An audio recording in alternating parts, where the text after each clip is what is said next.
hooggantoonni hundi hubachuu kan qabdan hattummaan hojii keessan keessatti makamee jennaan milkaa'uu hin dandeessan. Har'a faannoon nu qaleetuun taanee jara shanan kanatu nu qale geeraa keessatti har'a jechaadha. Maaliif jennaan bara darbe qofittee keessa bara darbe keessatti nama 950 goojjamee warra safaanii nu keessa jirtu qawwee. Hojjetaan mootummaa keenya kan ummata qorqu kan ummata rakkisu hoggansi mootummaa keenya kan ummata irratti fiudaala ta'u.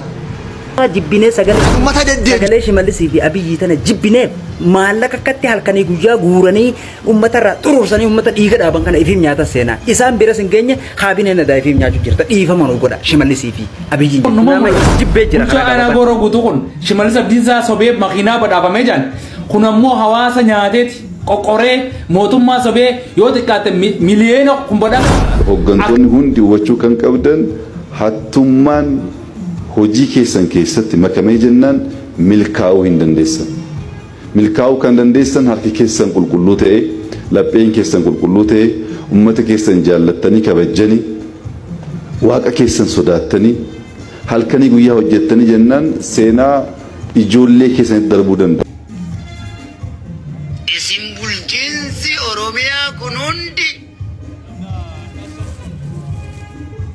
waanuma mootummaa rabbi tamtam fakkaataa jechuu afaanin mootummaa jettanii ummata caccabsitaniiti mootummaa irratti nama kakaaftanii jechuun isinitti jirtan akkuma miidiyaadhaan mul'attan sanii hundi keessan bitamtanii jirtanii isin dhiisuun taa'u dameetii haatiin isinirra beekamee jira kana quba qabaadha. Ummata tumuun ummata cafaquun waan mootummaa biratti fudhatama isinii kennu seetaniimi. Kana waan aangoo isinii dabalamu.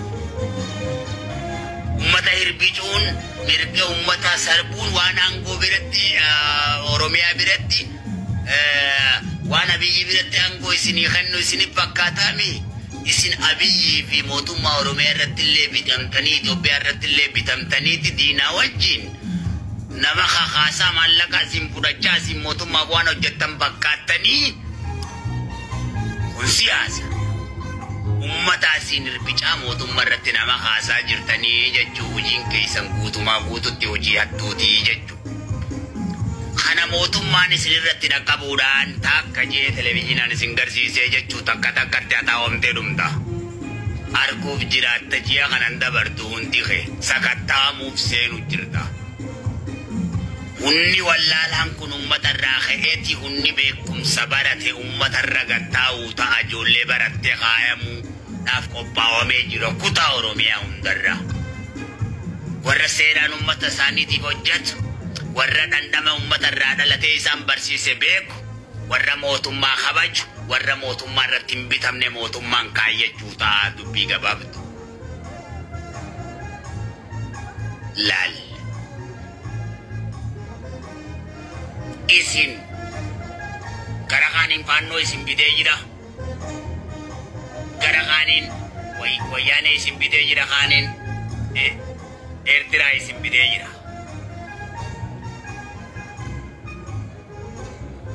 Isin tooftumaanii asin beekaa ummata tuttuutanii mootummaa irra kaaftanii jechuu.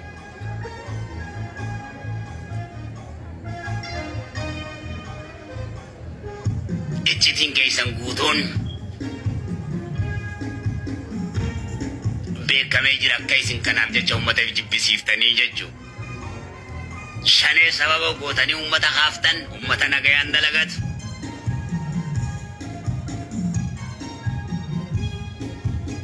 Waa'ee ummata kanarra sababa godhuudhaan. Har'a faannoon nu qaleetuun taanee jara shanan kanatu nu qale geeraa keessatti har'a jechaadha. Maaliif jennaan bara darbe qofittee keessa bara darbe keessatti nama 950 goojjamee warra safaarii nu keessa jirtu qawwee eeyyama baasan. Jarri kun shanan koree tiimii geeraa bulchaa ture. Shanan jennee gizee nuti himachaa turre warra kana waan isaan ta'an beekne nuti. Kan keenya garuu namni beeku nu beeka. Geeraas ta'ee gabaadhus ta'a jennaan gabaa beekamaa jira. Qotee bulaan tokko qawwee mitiitii billaa hidhatee gabaa dhaquu hin danda'u. Irraa hiitti. Nama 950 goojjamee faannoo Amaararraa hidhata qaban nu keessa jiranii qawwee eeyyama baasan. Jarri kun amma maal gochaa turan? Qawwee isa eeyyamatti baafatanii waan balleessan. Nu keessa ta'aniiti qawwee immoo kan itti waa balleessan qabatan.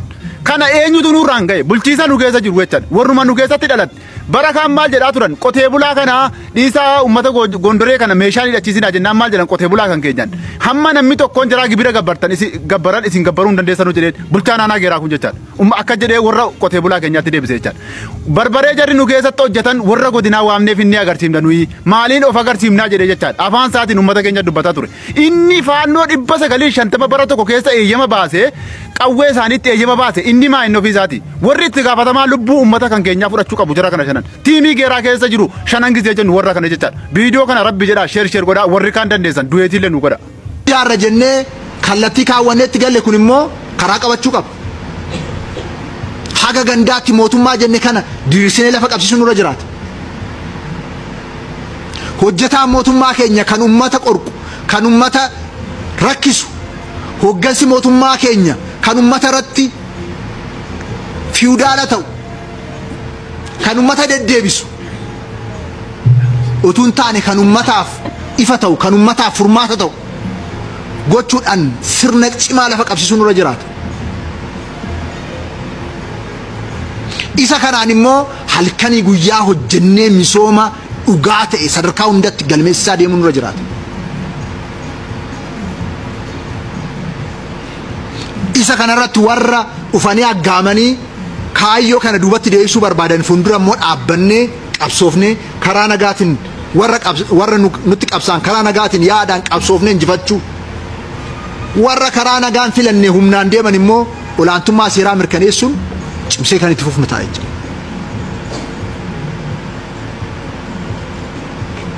Yaadaan mootummaan keenya karaa dimokiraatawaa ta'een falmamuudhaaf yaada isaa dhiyeessee karaa dimokiraatawaa ta'een deemuudhaaf qophaadha. Yaada gahaa qabna. Hoggansi keenya hoggansa halkanii guyyaa yaada burqisiisu tarsiimoo bocu hoggansa akkasii qabna rakkoo yaadaan qabna. Sheer godhaa sodaatiin Abiyyi fi Shimallis Biraannaa ga'a. Edaa duraanuu kaabineen edaa maallaqa hawaasa dhiiga dhaabdee guuruu jirtu kana ifiif nyaattee garaan baasuu jirti. Nuti wanni bar mootummaa jibbinee sagalee Shimallisii fi Abiyyi tana jibbineef maallaqa akkatti halkanii guyyaa guuranii uummata irraa xuruursanii uummata dhiiga dhaaban kana ifiif nyaata seenaa. Isaan biras hin geenye kaabineen edaa ifiif nyaachuu jirta. Dhiifama nu godha Shimallisii fi Abiyyiin jechuudha. Nama if jibbee jira karaa gabaabaa nama if jibbee jiruu isaa tana jibbe akkasiisan qabaa gaafadha. Shabaabaa fi hawaasni ganda keessaa sodaa milishaa waan takka isinitti hin dubbatu. Siigalee kanaafuu manguddoo qabaa gaafadha haala gartee itti namaan jiran uummanni kun. Siigalee if nu jibbisiisan mootummaa dhageetti jibbineeti silaa rabbiin namni ifrarraase meeqa jechuudha. Sababa maallaqa irraa guuri sababa halkanii guyyaa uleen tumuudhaatti fi nama singeenye nama gurguddaa kana gaccibsee uleen tumee obboleeyyan. Saniifuu if jibbee sababa hanga namni ifrarraasu deemu jiran. Rakkoo hawaasa Harargee keessaa'uu godinonni Oromiyaa hundinuu kuma isin agartan kana hattuudha walgee garuu keessaa Harargee kun takkaa miidiyaan hin dhayne hawaasni cimaanni sodaatan dubbatu hundi san hoggaa isin kuttan gaa milishaan ammaan tana hulaarra dhageeti akka haanittuu maallaqa hoggaa dhaban siranyaa waajjira bulanii namni sodaafi dubbatu iseera hidhaniiti riqii hanga inni fugudutti mee akka hawaasni jiru itti ta'u jiru kana nu hubadha achi booda maal akka taane nu hubattani kanaafuu galatoomaadha sheer godha Biraannaa ga'a sheer godha fedhu alaalu fedhu dhiisu sheer godha tuma Biraannaa ga'a. An hanniti namni Harargee kun numa mul'atu bulchaa aanaa gooroo guutuu kun Shimallis Abdiisaa sobee makiinaa badhaafamee jiran kun ammoo hawaasa nyaateeti qoqqoree mootummaa sobee yoo xiqqaatte miliyoona kun badhaasa akka aanaa fudhatee bara aanaa badhaasa galchee bara Shimallis sobeeti aanaa badhaasa galchee bulchaa aanaa gooroo guutuu kun ammoo miliyoona 10 ol baay'ata hawaasaa hateeti baay'ata hawaasaa hatee jijjiirraa gaafatee akka mootummaa yakka kanarratti hin daboolleef jalaa baafatee qote jechuudha. Hanniti nama Harargee hanqan takka mul'atte jechuudha. Ajaa'iba wallahi billahi. Nalleen ajaa'ibina aboo gurbaa bagaatti. Oduu ati hin jiraanne illee qe'ee abbaa isaa nama biraa to'ata. Namuma biraa hata. Oduu inni hin jiraanne illee. Laal kun dargaggeessa waan hin dalage. Isaa dhimma mootummaa sobuu kun aadiidha. Mootummaa sobee waa fudhachuu kana aadi. Mana miskiinaa diigee tola ooltummaa jee baay'ee tola ooltummaa san nyaatee nama miskiina karaarra baase miskiina manni duraarra gajjee sandaqanii manarra diiganii karaarra baasan awwarri isaa achisiise gaafaan isinirra duulu kumaatamna kan isinirra duutan arrammoo namni kaleessa gaafaan isinirra duulu narra duuleetu way maarree kana godhe jira jee keessa kanaan oduu natti as guuru mala keessanii asirra ta'a yakki inni dalagatan hundi warra kantiiboota magaalaa dadar isinirra deebi'a warri bulchitoota magaalaa dar isinirra deebi'ee jiraat isinii saamsise nama qe'ee aboo bagatti dhiibde akka barbaadutti bulchoo aanaa gooroo guutoo sobde baga sobditee aanaa qe'ee maqaa ol kaaftee wakkatti dhiisaa duula gurbaa kanarra bantan kabiraatu dhufee saama akkanaa kana laala amma aanaa qarsa jijjiiramee jira warri qarsaadha manni miskiinaa akkan diigame mana miskiinaa diigee tolooltummaa jee maallaqa san nyaata akkitti jijjiiramee warra namni gaafatan jiru akkamitti jijjiirame gaafii isin ta'uu qaba yoo ragaa fidan miliyoona 10 yoo lakka saame ammoo ragaan isin as baasan akkam jettan yaa warra gurbaa kana dadar saamsise awwa rabbi isin haasaamu isin hattuudha hattoota isin guututti hattuudha anaatu isin hin jee maal fiddan kalees waata kan fidne fuulduratti illee waata kan fiddan hattu awwa isin moo nu salphiftanii bara tooftaalee garaagaraatiin uummata kana mankararsitanii haaftanii jechuu mootummaa irratti.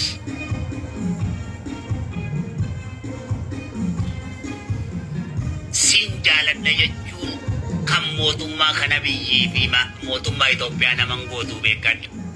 Nama jaalachaatti nama galaafata. Mootummaan nama itti maramu hunda waan isa jaalatuun se'uu barboofni nuu nama mammarameen nama liqimsaadha beeka. Halkanii guyyaa mootummaa kana addunyaa kanarraa siyaasaa isaa kaayuutu jira bar mootummaa addunyaa kaa'e malee waan ati jalaa shirgigaatteef waan ati kuphiiftee kufuu miti. Waan heeraa fi seeraan ta'e yoo heeraa fi seera qabaattee eebbattee akkasitti mo'attee aangoorra teessu nuti samma hoggaa falmannu heeraa fi seeraan. Ragaa fi ragaan nuti fuula addunyaa duratti deebifanne addunyaan akkana. Slow books.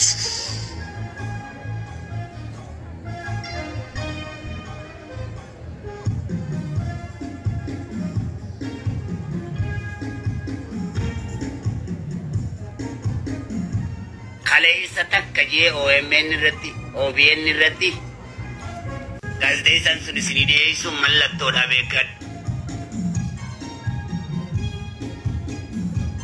Kasidalee isisee dhufee uummata irratti akkas godhisiin jiru sun ergaa mootummaatii quba qabaadhu.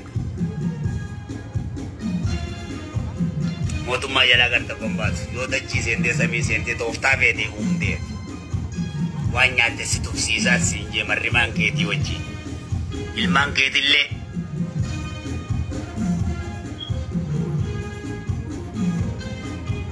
sillee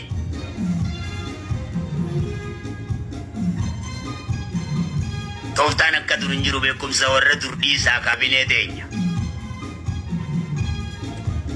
Tooftaa warra dur shan dhiisaa beekumsa ammayyaa'aadhaan deema. Ifillee jijjiiraa uummata keessanillee jijjiiraa mootummaa biratti kana tokko fudhatama qaba. Addunyaa biratti illee. Nama biyya isaa aangoon itti hannamtee hin jijjiirre mootummaa birattis bulchiinsa gaarii hin jaa. Hamiidhaan garuu sirna kana diiguun hin danda'amu. Jijjiiramni bara dhufe waggaa 6 dura waggaa 7 dura hamiidhaan sirna kanaaf uummata Oromoo addaan baasuudhaaf hojjetamaa ture. Amma warra itti nu hamataa turanitti miti dhaqanii kan galan. Jarri kun maal jechaa tura waggaa 5 dura waggaa 6 dura. Sirni kun sirna akkamiiti nuun jechaa turan. Ammoo dhaqanii eessatti galan.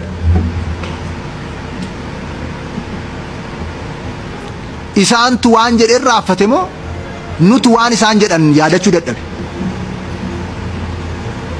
Moo akka gowwaatti ofii gowwaa ta'anii akka gowwaatti nu ilaalan. Gowwaan tokko tokko waanuma ofii iyye deebisee dhaggeeffateet isuma dhugaa godhachuu barbaada. Dhugaan garuu uummata gidduu jira. Dhugaan kan Rabbiiti, dhugaan kan uummataati. Namni sana dhoksuu danda'u hin jiru. Mootummaan keenya mootummaan jijjiiramaa isin qabsoodhaan ijaartan aarsaadhaan eenyummaa isaa hojiidhaan qabatamaadhaan diinota uummata keenyaa fuuldura diinota sabaaf sablammoota uummatoota Itoophiyaa hunda fuuldura gulantaadhaan dhaabbateet kan agarsiise. Hamiidhaanii miti.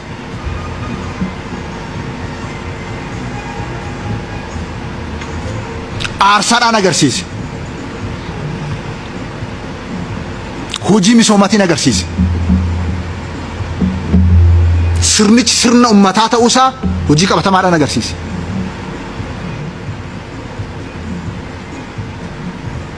Hamiidhaan maqaballeessii maqaan taane nuu kennuudhaan dadhabnaan amma warruma itti nu hamatan sanatti immoo galaniit achi as immoo yaalaa jiru. Gorsiin isaaniif qabu karaa Oromootti deebi'a, ilaaf ilaameetti deebi'a, wal falmii yaadatti deebi'a, karaa dimokiraasiitu isin baasa. Warra ofii badee badaa jiru faana yoo deemtan dhumni keessan isaan irraa addan ta'u. Qaamolee kana kanan gorsuu barbaada. Mootummaan keenya, paartiin keenya imaanaa ummanni isaa itti kenne immoo xiiqii fi kaka'umsa olaanaadhaan naamusa cimaadhaan raawwachiisaa fi karaa qabsiisaa akka deemu kabajamaa miseensa caffee kanaaf kaasuun barbaada. Ummata keenyaaf ibsuun barbaada. Misooma diinagdeef hawaasummaa sadarkaa barbaadamutti fiduudhaaf hojiin adda addaa hojjetamaniiru. Yaaliiwwan adda addaa godhamaniiru. Garuu rakkoo misooma hawaasummaa